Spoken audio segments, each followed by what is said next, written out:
Ya, balik lagi. Terima kasih. Kita masih di Habarino dan juga ada narasumber saya yang tiga-tiganya cantiknya luar biasa. Ya, ini ada zamannya Mami. Mami kayaknya memang panggilnya enaknya Mami ya. Mami tadi disebutkan oleh Kak Ime di mana usia kematangan 21 yang disarankan untuk pernikahan dini ini diperbolehkan begitu ya untuk menghindari yang namanya berbagai permasalahan yang ada di rumah tangga. Ini ribet banget, riweh kalau orang bilang. Nah, pertengkaran, kemudian juga tingkat perceraian juga sangat tinggi untuk yang pernikahan dini ya Kak Ime. Nah, tapi kalau untuk di zamannya Mami nih Mi, ya, dimana kalau zaman dulu kan anak-anak usia 15 tahun udah dinikahkan begitu. Tapi malah pernikahannya awet sampai sekarang. Sebenarnya salahnya tuh di mana? Kalau untuk yang pernikahan dini sekarang Mami, silakan. Nah itulah seperti tadi saya ulangi kembali yang bahwasanya pernikahan itu memang kalau yang matang memang dulunya juga tidak dibolehkan yang usia 12 tahun. Saya ingat sekali itu. Tetapi ada pertimbangan-pertimbangan khusus yang kalau dulunya kalau usia segitu dibolehkan itu ada penanganan dari faktor budaya dan agama. Jadi mereka itu diberi diberi semacam masukan-masukan, wejangan dan sebagainya sehingga yang berkeluarga nanti yang akan mau dinikahkan itu benar-benar dia merasa diri sudah siap untuk menghadapi masalah seperti itu. Jadi maka jarang kita dengar terjadi KDRT. Kalau sekarang kan rentan sekali orang melakukan KDRT itu tidak berpikir kedua kali. Karena mengapa? Mungkin salah satunya juga saya di desa tersebut, di desa saya mungkin juga ada desa tetangga sering sekali menangani masalah KDRT. Itulah apa faktor kadang kita melihat sehingga KDRT itu bisa juga terjerat dengan si anak juga ikut di dalamnya karena mengapa tidak disadari seperti tadi kamu sama juga seperti ibumu. Nah jadi kalau jadi ibunya juga mendapat penganiayaan juga sekalian dengan anak-anaknya. Nah jadi itu yang pada saat ini kita lihat berkembang. Kemudian dengan tidak disadari oleh masyarakat yang bahwasanya sudah terjadi kekerasan terhadap anak. Contoh yang paling kecil sekali misalnya seorang orang tua bapak misalnya dia ini capek pulang dari kerja misalnya. Nah dimanggil si anak laki-laki ini anak yang prianya suruh beli rokok. Nah ini si anak ini kan nggak mau, malu dan sebagainya. Nah dia mendapat ocehan, mendapat bully lah dari teman-temannya bahwasanya kamu merokok ya kamu merokok. Tapi kalau dia mengatakan ini tidak mau, tentu terjadi juga kekerasan. Jadi kekerasan terjadi bukan hanya satu kali, berkali-kali terjadi di situ. Maka saya juga lebih setuju seperti ya Kak Ima ya baru-baru ini kita canangkan desa layak anak ya. Nah, desa layak anak dengan sendirinya orang tua semakin sadar dan tahu ada hal-hal yang tidak boleh dilakukan oleh si anak yang di bawah umur. Nah, mungkin kita lihat fenomena yang seperti itu juga terjadi di tengah-tengah masyarakat. Harus banyak kontribusi dari semua pihak untuk mengatasi hal yang seperti itu. Karena mengapa? Kita lihat anak-anak mudah sekali melakukan mengakseskan internet. Itulah yang sangat kita khawatirkan sekali. Dan kemudian kita lihat anak-anak yang sembarangan naik kereta, ngebut dan sebagainya. Itu bukan bukan di jalan raya, malah di dalam kampung. Dan kemudian ada anak-anak udah ngetren sekali ngecang-ngecang rambut lagi. Nah, coba itu apakah kekerasan juga semua itu sudah terjadi sekarang kita melihat. Itu budaya-budaya yang mungkin tidak layak harus terjadi di tengah-tengah masyarakat.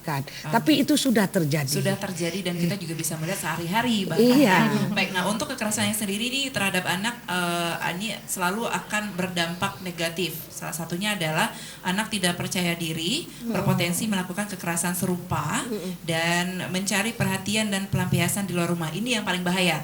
Nah, anak-anak juga bisa dengan usianya yang masih rentan, mereka bisa lari ke alkohol dan juga narkoba.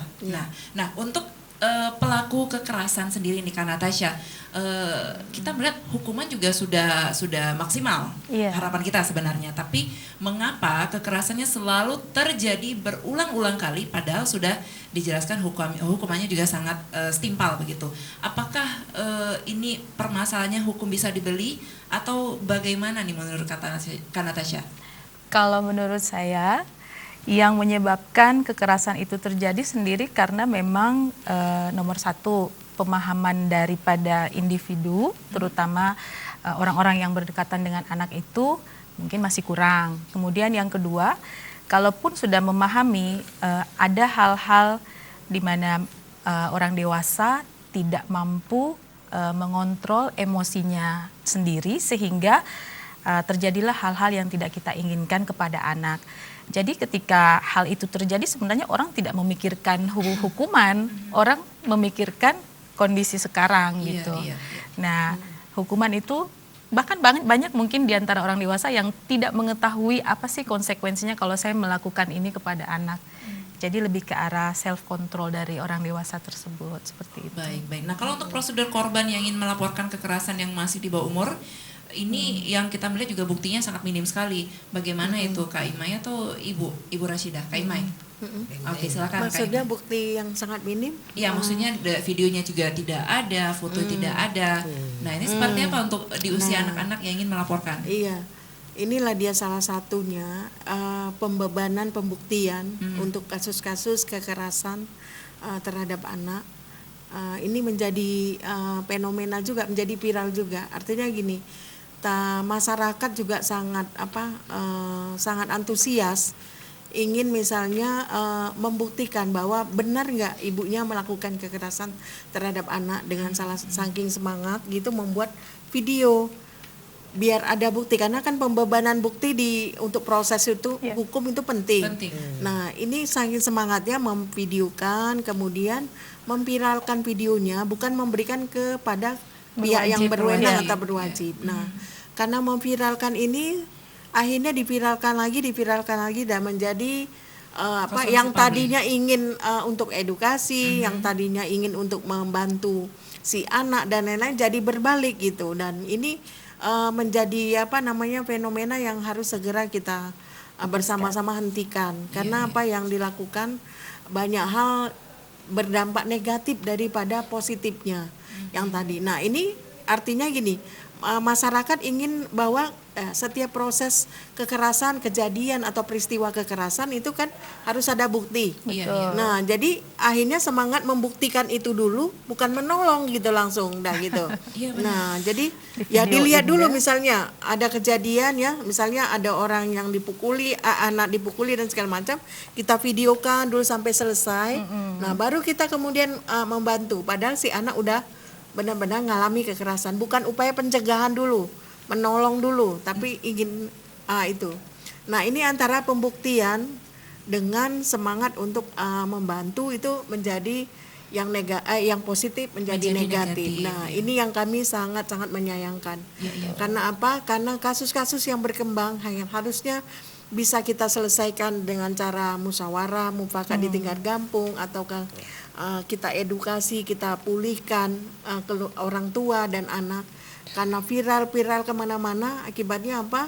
Malah banyak rentetan peristiwa yang dialami muncul dari masalah-masalah yang diviralkan itu. Soal ibunya yang tadi diviralkan menjabat kucilan dari ini masyarakat tetangga, dari para tur setempat. Kemudian soal pekerjaan yang mungkin dia bekerja, karena udah tahu pimpinan pekerjaan dia menjadi kendala juga, dia bisa terancam dipecat.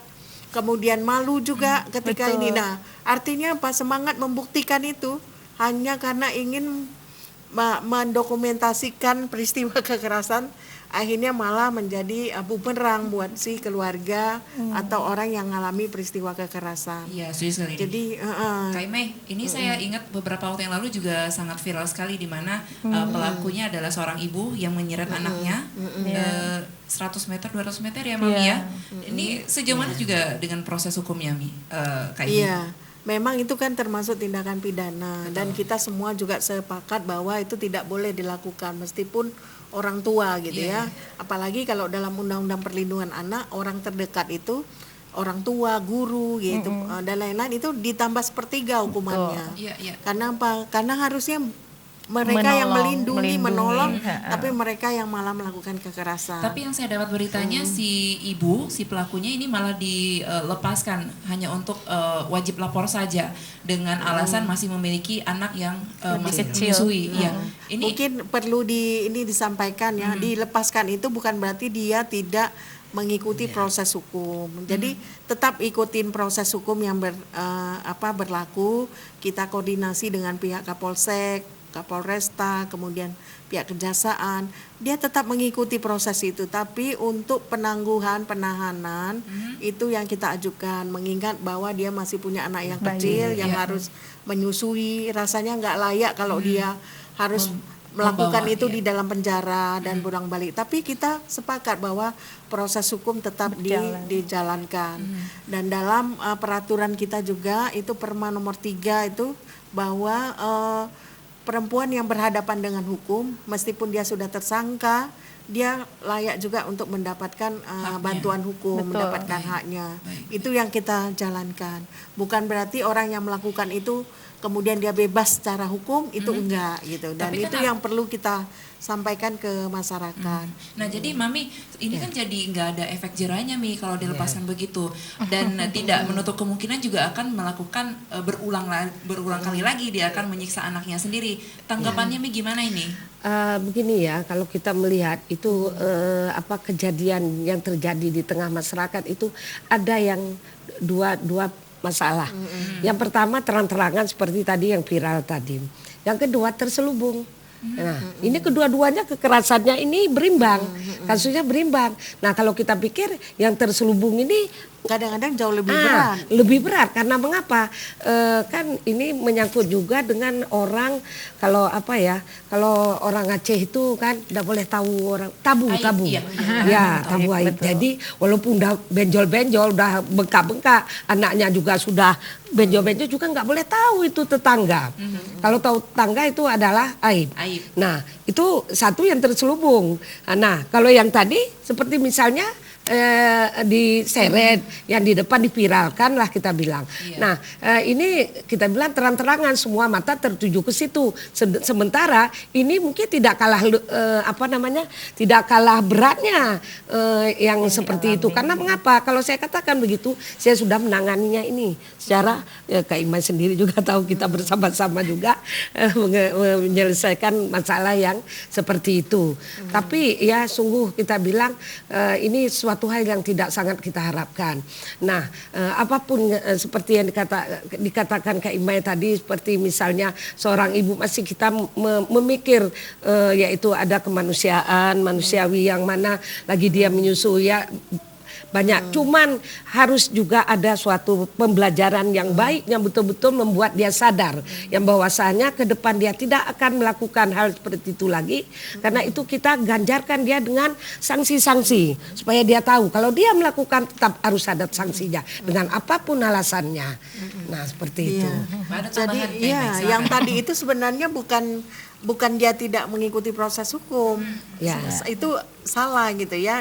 Penangguhan itu bukan dia bebas dari jerat hukum, bukan. Dan kalau kita bilang efek jerah, kita lihat juga mungkin persoalannya. Si ibu ini punya latar belakang juga.